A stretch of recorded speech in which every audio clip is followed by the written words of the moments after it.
January 1, 2025, Michigan is getting a revised and updated child support formula.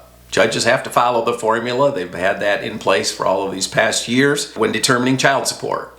I'm Jim Krayeveld, founding and lead attorney at Krayeveld Family Law. I've been doing this for over 3 decades. And I want to point out that 2021 was the last time we had major changes to the Michigan child support formula. Now there are 21 new changes and clarifications. It's a complicated formula. It's got rules, it's got sub-rules, it's got exceptions, it's got a list of deviations.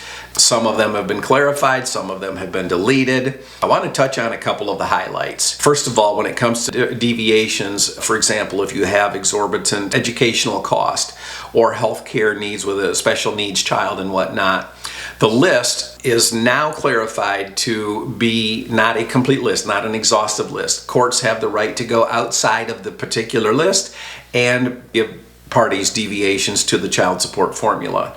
When it comes to businesses and business profits and depreciation, the rules have been clarified. For example, retained earnings for a business when you're self-employed or have a small business might not be included as income. In the past, it typically was. And now the issue is the business owner might be able to show why those retained earnings needed to stay within the business in order to keep the business alive and going. And so then might have an argument. The burden will be on the business owner, but at least it's out there. Depreciation, dealing with straight line depreciation, is now clarified in the rules as well. An interesting thing that applies to a lot of people with kids that have daycare is that the age of daycare now went from 12 to the last day of the month when the child turns 13. So the amount of years that daycare will be applied to the formula has increased.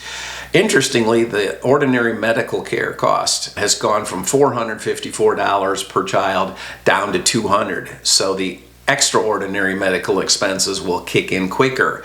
There's also a clarification that if the non-custodial parent is paying healthcare expenses, it will get applied to that ordinary medical expense and they'll be getting credit for that. So that's a good clarification. Again, child support can be reviewed every 3 years, can be reviewed when there's a change in circumstances. If you have questions about the changes or about when you can, or if you want to, or if you should pursue a change in child support, contact your attorney. Hopefully this helps. Until next time.